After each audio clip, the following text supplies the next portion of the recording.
अस्सलाम वालेकुम, I am फ़ुरकान Ashraf. आज जो हमारा टॉपिक है वो इस्लामिक इंटरनेशनल लॉ है, जो मुस्लिम लॉ में मुस्लिम लॉ के सिलेबस में 7वां टॉपिक है। और इसमें से ज़्यादातर शॉर्ट क्वेश्चंस आते हैं, या शॉर्ट नोट कह लें आप। शॉर्ट नोट का जो क्वेश्चन आता है मतलब है लॉन्ग क्वेश्चंस के अंदर जो शॉर्ट नोट वाला क्वेश्चन आता है वही आता है। तो इस्लामिक इंटरनेशनल लॉ के ऊपर हम बात करते हैं कि इस्लामिक इंटरनेशनल क्या होता है और उसको कैसे डिफ़ाइन किया जा सकता है, उसके ऑब्जेक्टिव्स क्या हैं, उसके आप कह लें कि जी उसके अंदर जो टर्मिनोलॉजी यूज़ की जाती है इस्लामिक इंटरनेशनल लॉ में वो कौन कौन सी होती है, और फर्दर ये कि इस्लामिक इंटरनेशनल लॉ मतलब है क्यों इम्पोर्टेंट है, मतलब है और कैसे काम करता है। तो सबसे पहले तो इंटरनेशनल लॉ जब भी जो भी आप कह लें कि जो भी इंटरनेशनल लॉ है वो उसका जो पर्पज़ होता है वो ये होता है कि आप कह लें कि किसी भी मुल्क को या किसी भी स्टेट को मतलब है कि एक लॉ एंड ऑर्डर के अंदर रखते हुए मतलब है उसका मेन पर्पज़ यही होता है कि जी उसको रखा जाए।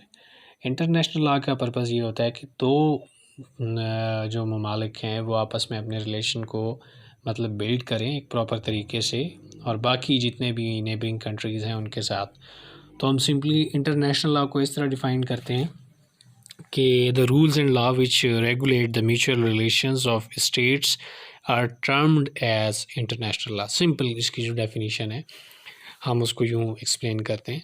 जब इस्लामिक इंटरनेशनल लॉ की हम बात करेंगे तो Muslim international law is that law which a Muslim state observe while entering into relationship with other state whether Muslim or non-Muslim। Simply ये है कि इस्लामिक इंटरनेशनल लॉ वो लॉ है जिसमें जिस लॉ के मुताबिक जो एक मुल्क एक इस्लामी मुल्क दूसरे इस्लामी मुल्क या गैर इस्लामी ममालिक के साथ अपने रिलेशन को बिल्ड करता है और उसके अंदर डिस्कशन मतलब उसी के बेस पे मतलब है अपने नेशनल इंटरेस्ट को या ऑब्जेक्टिव को मतलब है वो परसू करता है। तो यूँ हम इस्लामिक इंटरनेशनल लॉ को डिफ़ाइन करते हैं। अब इस्लामिक इंटरनेशनल लॉ जो उसके लिए जो टर्मिनोलॉजी यूज़ होती है वो होती है सियार की। सियार बेसिकली जब हम वर्ड जो टर्म सियार है वो उसका मतलब होता है आप कह सकते हैं कि जी कंडक्ट कह सकते हैं, अच्छे अखलाक के उसमें मतलब है कि उसको आप कंसीडर कर सकते हैं। और नॉर्मली इसमें आपने ये पॉइंट इम्पॉर्टेंटली याद रखना है कि जी इस्लामिक इंटरनेशनल लॉ के लिए जो टर्म यूज़ होती है वो सियार है, ठीक है, और सियार का जो मतलब होता है वो कंडक्ट होता है।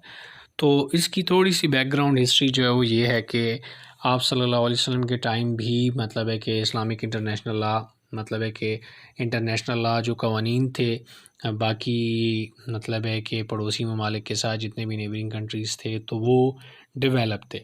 फिर आहिस्ता आहिस्ता जब मतलब है कि मतलब है कि आप कह लें कि जी मुसलमानों की हुक्मरानी बढ़ती गई तो डेफ़िनेटली मुस्लिम कंट्रीज़ की तादाद बढ़ी, उसके बाद इस्लाम फैला तो एक लॉ जो है वो प्रॉपरली डेवलप किया गया, ठीक है।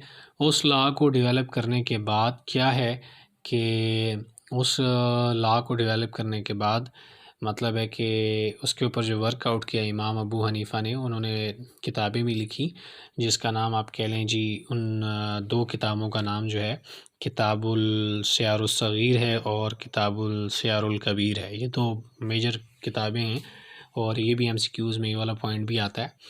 तो ये अब हम बात करते हैं ऑब्जेक्टिव ऑफ मुस्लिम लॉ की या ऑब्जेक्टिव ऑफ इस्लामिक लॉ की, इस्लामिक इंटरनेशनल लॉ की हम बात करते हैं कि क्या क्या ऑब्जेक्टिव्स हैं। तो जितने भी इस्लामिक इंटरनेशनल लॉ या जितने भी मुस्लिम ममालिक हैं तो उनका मेन पर्पस जो है सबसे पहले वो ये है कि प्रीचिंग ऑफ इस्लाम, ठीक है, कि इस्लाम की इशाअत हो, तबलीग हो, दुनिया में इस्लाम मतलब है मज़ीद फैले। सेकंड पॉइंट वो ये है कि पीस मतलब है लॉ एंड ऑर्डर मेंटेन रहे बाकी ममालिक के साथ भी और पीस रहे, ठीक है, मतलब है कि अमन व अमान कायम रहे। उसके बाद हम बात करेंगे कि जी कॉपरेशन की हम बात करते हैं। डेफ़िनेटली इंटरनेशनल लॉज जो हैं वो बनाए इसलिए जाते हैं कि कोऑपरेशन हो, मतलब है कि एक मुल्क दूसरे ममालिक के साथ जो है कोऑपरेट करे। और तीसरा जो पॉइंट है वो ये है कि नेशनल इंटरेस्ट जो होता है उसको परसूव किया जाता है। तो उस नेशनल इंटरेस्ट को परसूव करने के लिए जो है लॉज बनाए जाते हैं। तो same is the case Islamic international law भी इसी तरह है कि जो जितने भी मुस्लिम ममालिक हैं वो अपने नेशनल इंटरेस्ट को परसूव करने के लिए मतलब देखते हैं कि जी हमारे नेशनल इंटरेस्ट ये हैं, तो हम इस तरीके से शरा के मुताबिक मतलब है कि उसके मुताबिक अपने लॉ को मतलब है कि हम वो करें और उसके बाद साथ साथ चलें। तो ये ऑब्जेक्टिव्स हैं इस्लामिक इंटरनेशनल लॉ के। अब जो हमारा मेन टॉपिक है या जो हमारा इस्लामिक इंटरनेशनल लॉ में जो हमारा मेन कंसर्न होता है कि इस्लामिक इंटरनेशनल लॉ जो है उसमें हम कह सकते हैं कि ये कैसे एक कंसेप्ट वजूद में आ गया। तो इस्लामिक इंटरनेशनल लॉ में दो तीन कंसेप्ट हैं। एक कंसेप्ट जो है वो कंसेप्ट है आप कह लें जी कंसेप्ट ऑफ दारुल हरब जिसको कहा जाता है, और एक है दारुल इस्लाम, ठीक है। और तीसरा जो कंसेप्ट है वो दारुल अमान का कंसेप्ट कंसीडर किया जाता है। तो ये हम इंशाल्लाह अभी नेक्स्ट पार्ट में इसको डिस्कस करते हैं इन डिटेल। जैसे कि इस्लामिक इंटरनेशनल लॉ की हम बात कर रहे थे, तो बेसिकली जो इस्लामिक इंटरनेशनल लॉ के अंदर जो कंसेप्ट है मतलब है जो क्लासिकल डिवीज़न हुई है वो ये है कि इस्लाम ने दुनिया को दो हिस्सों में तकसीम किया हुआ है, ठीक है। और उन दो हिस्सों में मतलब है कि जो दो हिस्सों में तकसीम हुआ है वो ये कि दारुल हरब और दारुल इस्लाम, ठीक है। मतलब है कि जो पूरी दुनिया है जो उसमें वो दारुल हरब और दारुल इस्लाम में मतलब है कि डिवाइड हुई है। और उस के बाद मतलब एक तीसरी डिवीज़न की गई है वो है दारुल अमान के नाम से आप कह सकते हैं।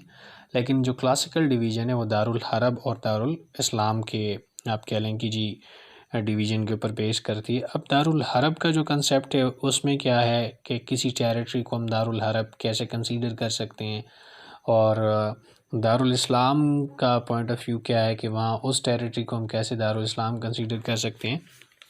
तो इसको हम शॉर्टली इसको डिस्कस कर लेते हैं कि जितने भी मतलब है मुस्लिम स्कॉलर रहे हैं उन्होंने दारुल हरब का जो कंसेप्ट एक्सप्लेन किया है वो उनके मुताबिक जो टेरिटरी है मतलब है कि दारुल हरब की टेरिटरी के बारे में वो कहते हैं कि जो भी स्टेट है अगर वो एक नॉन मुस्लिम के अंडर में है और उसी के मुताबिक गवर्न की जाए तो कहता है कि और उस नॉन मुस्लिम के मतलब है कि गवर्नरशिप में या उस नॉन मुस्लिम के मतलब है कि आप कह लें कि हुक्मरानी में क्या कर सकते हैं कि जी वहाँ पे मुस्लिम को राइट्स ना मिले तो ऐसी स्टेट को दारुल हरब कहा जाता है। फॉर एग्ज़ाम्पल इसको मज़ीद डिटेल में कह लेते हैं कि जब कहीं पे भी पहला जो पॉइंट है दारुल हरब का वो ये है कि जब एक स्टेट को कोई भी मतलब है जो स्टेट है वहाँ की जो गवर्नमेंट है वो नॉन मुस्लिम की हो तो ऐसी स्टेट दारुल हरब होगी। दूसरा पॉइंट क्या है?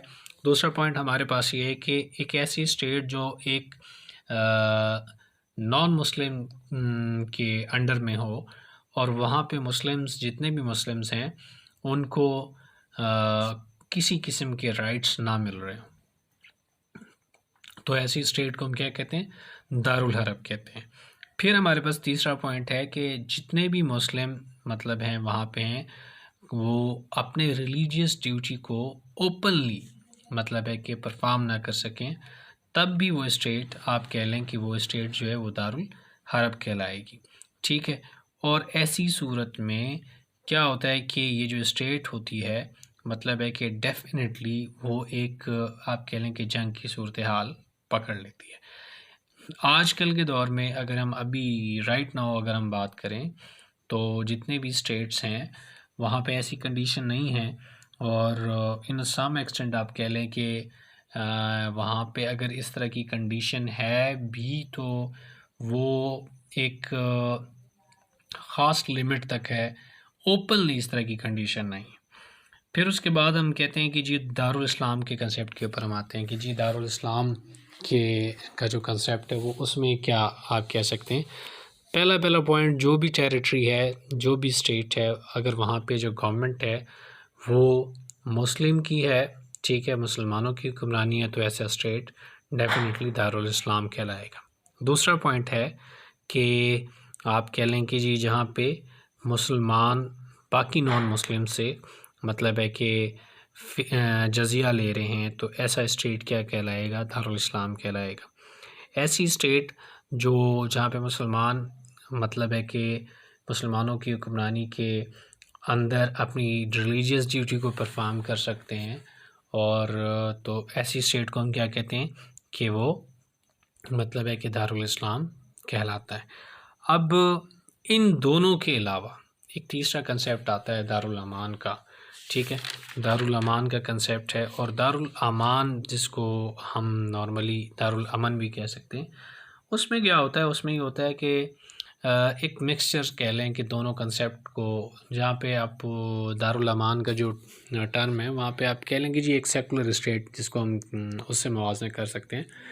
एक ऐसी सेकुलर स्टेट जहाँ पे आप अपनी रिलीजियस ड्यूटी परफॉर्म कर रहे हैं, मतलब है कि गवर्नमेंट किसी की भी है, स्टेट कोई भी है, चाहे वो मुस्लिम कंट्री है, चाहे वो नॉन मुस्लिम कंट्री है, गवर्नरशिप जो है वो किसी की भी है, लेकिन वहाँ पे हर कोई आज़ाद है, तो ऐसे स्टेट को आप नॉर्मली दारुल अमान कह सकते हैं। तो ये तीन टर्मिनोलॉजीज़ हैं इस्लामिक इंटरनेशनल लॉ में मतलब है यूज़ की जाती हैं। और मोस्ट ऑफ़ द टाइम जो शॉर्ट नोट का जो क्वेश्चन आता है, लास्ट में जो क्वेश्चन एक आया होता है इस्लामिक इंटरनेशनल लॉ में CSS के टॉपिक में, तो उसमें ये क्वेश्चन आता है कि दारुल हरब और दारुल अमान के ऊपर या दारुल इस्लाम के ऊपर आप शॉर्ट नोट लिखें। तो उसमें हमने बताना ये होता है, शॉर्ट जो हमारे पॉइंट है उसमें हमने क्या बताना होता है कि जी दारुल इस्लाम का concept according to Muslim law, what is the proper meaning of Darul Islam, or what is the proper meaning of Darul Harab. Then what we need to do explain shortly कि जी ये कंसेप्ट है कि उनमें ये 3-4 points बताने पड़ते हैं हमें, और उसको करंट सिनारियो के साथ हमें रिलेट करना होता है, ठीक है, इन कंसेप्ट को। और कि भाई और क्या मतलब है कि उसके अलावा जो भी इनके ऑब्जेक्टिव्स हैं या गोल्स हैं, इस टाइप का क्वेश्चन नहीं आता, शॉर्ट नोट आता है, तो हमने सिंपली इसको इतना ही एक्सप्लेन करना है, इससे ज़्यादा हमने इसको मज़ीद एक्सप्लेन नहीं करना है। आई होप कि टॉपिक क्लियर हो गया होगा इस्लामिक इंटरनेशनल लॉ का। फर्दर अगर कोई कन्फ्यूजन है तो काइंडली अपने कमेंट सेक्शन में आप लोग कमेंट भी कर सकते हैं। Thank you for watching the video.